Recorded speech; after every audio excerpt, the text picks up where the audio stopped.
Special ఎడిషన్లో today special ఏంది అనేటటువంటిది ఒకసారి చూద్దాం.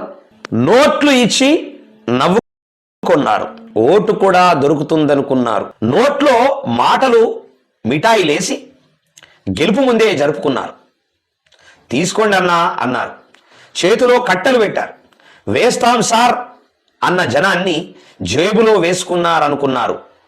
బూతులోకి వెళ్ళిన ఓటరు బుద్ధి తలుపు వేసుకున్నారు. బటన్ దగ్గరికి వచ్చేసరికి నిజం గుర్తు చేసుకున్నాడు.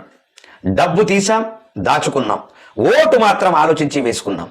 మీ నోటు మీ దగ్గరే సార్, మా ఓటు మా దగ్గరే అన్నాం. పోలింగ్ ముగిసే లోపే గెలిచామన్న నాయకుల గర్వం కౌంటింగ్ రోజున కరిగిపోయింది. ఐస్ క్రీమ్ లాంటి సర్వం ఓటర్ నాడి చదవలేక ఎగ్జిట్ పోల్స్ గాలిలో కలిశాయి. నోట్ల బస్తాలు ఖాళీ అయి ఆశల బస్తాలు చిట్టిపోయాయి. ఇది కొత్త ట్రెండ్ బాస్, ఇది ఓటర్ ఇచ్చిన క్లాస్. డబ్బు తీసుకునే పాస్, ఓటు వేసేది మాత్రం మాస్. రాజకీయ నాయకులకి ఇది ఒక క్లాస్, దెబ్బ అదుర్సు కదు అని ఎస్బిఎన్ చారి సంపాదకులు స్పెషల్ ఎడిషన్ తెలుగు దినపత్రికకు చాలా అద్భుతంగా టుడే స్పెషల్ రాశాడు. థ్యాంక్ యూ వెరీ మచ్ అన్న.